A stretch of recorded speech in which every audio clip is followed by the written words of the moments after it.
नमस्कार. आजच्या या कार्यक्रमामध्ये मी तुम्हाला माझी एक विनोदी कथा सांगतोय. या कथेचं नाव आहे जोशी जैसा कोई नाही. काय असतं की सामान्य मध्यमवर्गीय माणसाचं जे आयुष्य असतं ते आयुष्य विविध स्वप्न बघण्यामध्ये सगळं संपून जातं. त्याच्या मनामध्ये फार काही मोठी आशा असते, आपण हे करू, आपण ते करू. पण प्रत्यक्षात बहुतांश लोकांच्या आयुष्यामध्ये असं काहीच घडत नाही. तर आगरकर कॉलनीमध्ये राहणारे बाळमामा जोशी वय 41 हे असेच एक मध्यमवर्गीय कुटुंबवत्सल गृहस्थ होते आणि आहेत. त्यांनी तसं आयुष्यामध्ये एक धाडस करण्याचा प्रयत्न केला, परंतु ते धाडस पूर्णत्वाला येऊ शकलं नाही, कारण त्यांच्यावरचे मध्यमवर्गीय संस्कार. तेव्हा जोशी जैसा कोई नाही या कथेमध्ये जोशी काय धमाल उडवण्याचा प्रयत्न करतात हे आपण पाहूया. आपल्या एकूण मध्यमवर्गीय व्यवस्था आणि एकूणच शिक्षण पद्धतीने सामान्य मध्यमवर्गीय माणसाला असं एक काहीतरी मांसाहारी पदार्थाबद्दल एक काहीतरी वेगळं असं ग्लॅमर निर्माण करून ठेवलेलं आहे. आताच्या काळामध्ये तसं मांसाहारी पदार्थ खाणं तसं म्हणजे असं एक खूप मोठं असं धाडस नाही राहिलेलं. तरी देखील अजूनही जुन्या पिढीतल्या लोकांना अगदी अंडी खाणं म्हणजे देखील एक खूप मोठं धाडस किंवा अभ्रमण्यम आहे किंवा आपलं सोहळं सुटण्यासारखं आहे असं त्यांना वाटत असतं. आणि त्याच्यामुळे ते दारू मटणच काय ते अंडीपासून सुद्धा दूर राहतात. तर जोशी यांच्या मनामध्ये हे असंच एके दिवशी एक धाडसी विचार एक मनात निर्माण झाला. कारण ज्या व्यक्तीने आयुष्यामध्ये साबुदाणा भगर, वेफर्सचे म्हणजे उपवासाचे वेफर्स, दूध, मध, फळं, द्राक्ष याच्याशिवाय दुसरं काही फारसं काही खाल्लं नाही आणि सोज्वळ शाकाहारी अन्नावरच ज्यांनी आपलं आयुष्य काढलं, अशा व्यक्तीने घरामध्ये चोरून अंडी आणून खाणं हा म्हणजे आगरकर कॉलनीमध्ये एक फार मोठ्या धाडसाचा प्रकार होता. म्हणजे 440 व्होल्ट च्या झटक्याने माणसाला जेवढा धक्का बसणार नाही तेवढा जबर झटका जोशीसारखा माणूस घरामध्ये चोरून अंडी विकत आणतो आणि त्याचा आमलेट करण्याचा प्रयत्न करतो. हे ऐकून तिथल्या लोकांना तसं झालं असतं. शिवाय मध्यमवर्गीय लोकांना भीती काय असते की आपल्या आयुष्यामध्ये आपण जे काही जगतो ते काही अगदी खूप परिपूर्ण आहे असं त्याला वाटत असतं. परंतु तुमचे नातेवाईक, तुमचे मित्र किंवा कॉलनीमधले कोणीतरी उपद्व्यापी लोक जेव्हा तुमच्या वागण्यामध्ये काही दोष दाखवून देतात तेव्हा मात्र तुम्हाला एक जबर झटका बसतो. बाळमामा जोशी यांच्या जीवनामध्ये त्यांच्या कॉलनीमध्ये राहणारे उपद्व्यापी शामराव एक म्हणजे एखाद्या पापग्रहाप्रमाणे होते. आणि या शामरावांनी अशी त्यांच्या जोशींच्या वागण्यातील एक अशी खोट हुडकून काढली की बाळमामा जोशी हे 2 वेळा काय पण 4 वेळा जेवण करून सुखी राहणारे असे एक मध्यमवर्गीय गृहस्थ जरी असले तरी त्यांच्यामध्ये धाडस नावाला नाही असा त्यांनी एक अपप्रचार कॉलनीमध्ये करून ठेवला होता. तेव्हा एके दिवशी जोशींना त्याचा खूप राग आला आणि कॉलनीतल्या झोप्या मारुती समोरच्या मैदानामध्ये शामराव आणि जोशी यांची गाठ पडलेली आहे. तेव्हा जोशी यांनी आपली 4 आणे दम असलेली छाती पुढे काढून विचारलं, अहो शामराव, तुम्ही माझं असं नेहमी एक अवमूल्यन करता की माझ्यात काही धाडस नाहीये म्हणून. तर मला तुमचं हे म्हणणं आणि माझ्याबद्दल जो तुम्ही काय अपप्रचार करतात तर ते काय मला योग्य वाटत नाही. तेव्हा तुम्ही माझं ही जी बदनामी चालवली ते शब्द कृपया करून मागे घ्या. तेव्हा शामराव हाताची घडी घालून स्थिर नजरेने जोशींकडे पाहत म्हणाले, हे बघा, आपण मध्यमवर्गीय म्हणून असंच याच मूडमध्ये आणखी किती दिवस राहायचं. बघा जग कुठं पुढं चाललेलं आहे.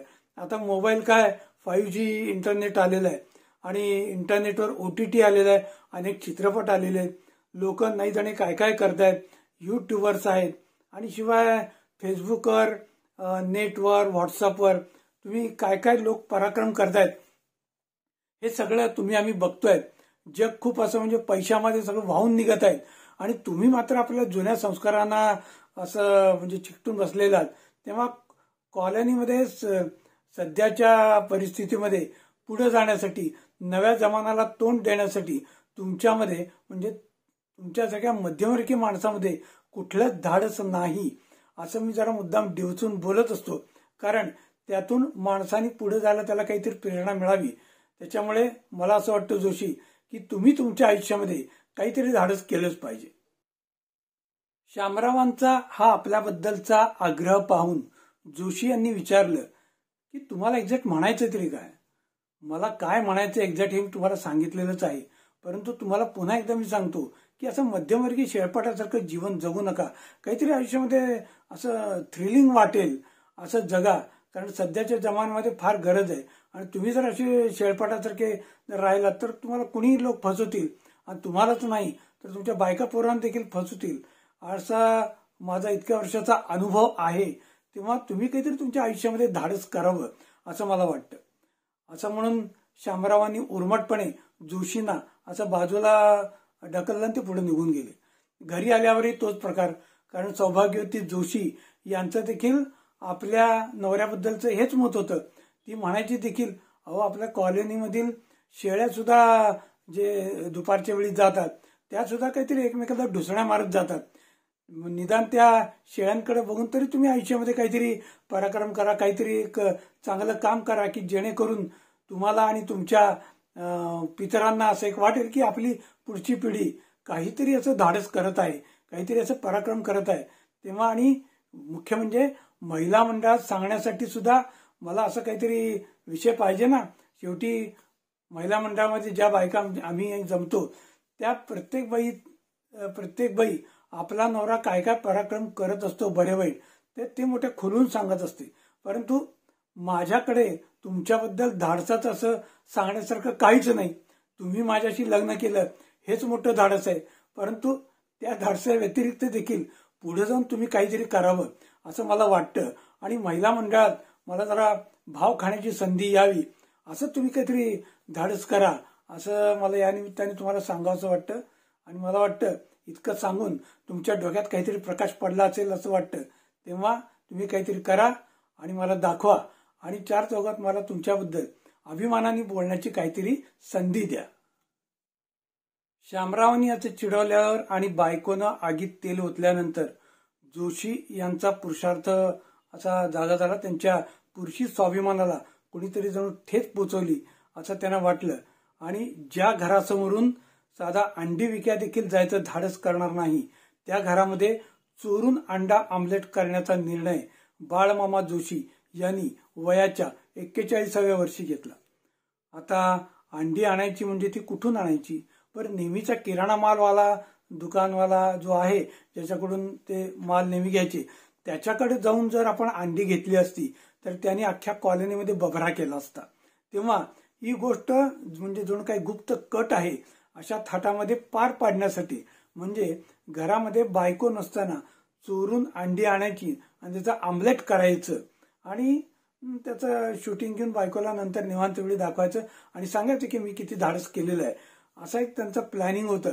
तर त्या दृष्टीने त्यांनी ठरवलं की जो किराणा माल आपल्याला किराणा माल विक्रेता आपल्याला जो कोणी ओळखत नाही अशा दुकानदाराकडे आपण जाऊन अंडी विकत आणायची. आणि त्या दृष्टीने कॉलनीच्या बाहेर असलेल्या एका किराणा माल दुकानदाराकडे जोशी गेलेत आणि अंधारामध्ये एखाद्या मुलीशी अगदी हळूवारपणे आणि सावधानतेने बोलावं तसं हळूच आवाजामध्ये जोशींनी त्या दुकानदाराला विचारलं, काय हो तुमच्या दुकानात अंडी आहेत का? हो आहेत की, हे काय ट्रे समोर ठेवलेलं आहे. मला घरामध्ये अंडी म्हणजे त्याचं आमलेट तयार करायचं आहे, 2 अंडी हवेत. हो 2 काय 4 घ्या. नाही मला आत्ता फक्त 2च पुरेत. तेव्हा जोशीने विचारलं की काय 2 अंड्याचे किती आमलेट होतात? तसं काही नाही, ते आपल्या करण्यावर आहे. 1 होतात 2 होतात, म्हणजे तुम्हाला साईज जर मोठा पाहिजे असेल तर 2 अंड्याचं 1 आमलेट तुम्ही करू शकता.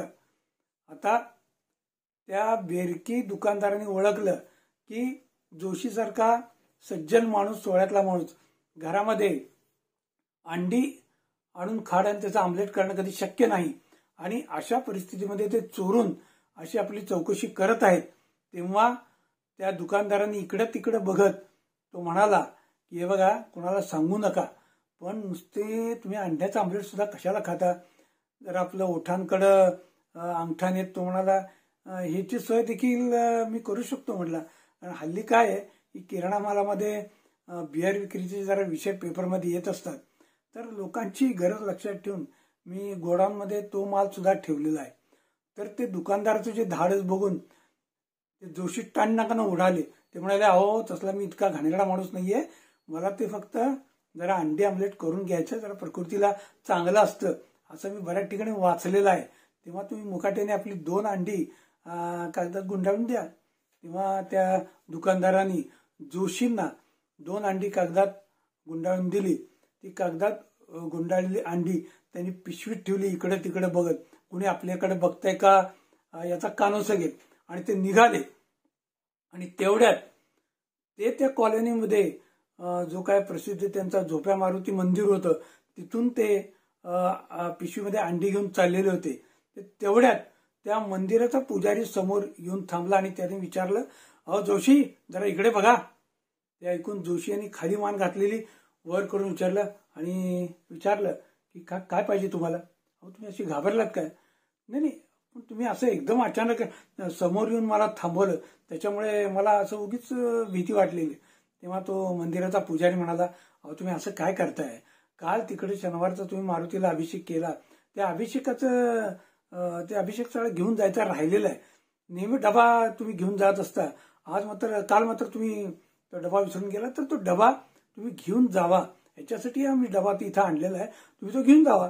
तेव्हा त्या पुजाऱ्यांनी त्या अभिषेकाचा डबा जोशींच्या हातात दिला आणि सांगितलं, ठेवा त्या पिशवीमध्ये डबा. आता झाली परिस्थिती अशी की ज्या पिशवीमध्ये 2 अंडी कागदात गुंडाळून ठेवलेली आहे, तिथं मारुतीचा अभिषेकचा डबा ठेवायचा का, हा एक अशी एक अभ्रमण्यम शंका त्या जोशींच्या डोक्यात आली. आणि ते दचकून म्हणाले, नको नको, या पिशवीत मी काही ते अभिषेकाचा डबा ठेवला नाही. का बरं ठेवणार नाही? तुम्हाला काय करशात नसत्या चौकशा. मी या पिशवीमध्ये हा अभिषेकाचा डबा ठेवू शकत नाही. मला कारण याचं कळलंच पाहिजे. कारणच तुम्हाला जर पाहिजे असेल तर मागच्या वेळी काय झालं होतं की मी असंच पिशवीमध्ये डबा ठेवला होता आणि पिशवी नीट हलवत गेलो आणि ते ऍक्च्युली तो डबा आतल्यात उघडला गेला, सगळं ते अभिषेक त्या पिशवीत सांडला हो. तेव्हापासून मी ठरवलं की जेव्हा केव्हा असा अभिषेकाचा डबा घेऊन जायचा आहे, तो हातात घेऊन जावा, म्हणून मी हा डबा या पिशवीत ठेवत नाही, असं म्हणून जोशींनी चाणाक्षपणे त्या मंदिराच्या पुजाऱ्याला कसं आपण म्हणजे कटवलं, या आनंदामध्ये धडधडत्या अंतःकरणाने जोशी हातामध्ये ती अंडीची ती पिशवी घेऊन आले. घरात बायको नव्हती. त्यांनी दरवाजा खिडकी सगळं बंद केलं, इकडे तिकडे पाहिलं, कोणी येत तर नाही ना. ते आतमध्ये स्वयंपाकघरात गेले, त्यांनी ती अंडी काढली बाहेर. ते फोडणार तेवढ्यात दरवाजावरची बेल वाजवली आणि ते प्रचंड घाबरले. त्यांनी ती अंडी पटकन गुंडाळून अशी ते एका त्या बाजूला तिकडे ठेवून दिली आणि ते जवळपास पळतच त्यांनी जाऊन दरवाजा उघडला आणि तो बघतो तर काय, बायको समोर उभी होती.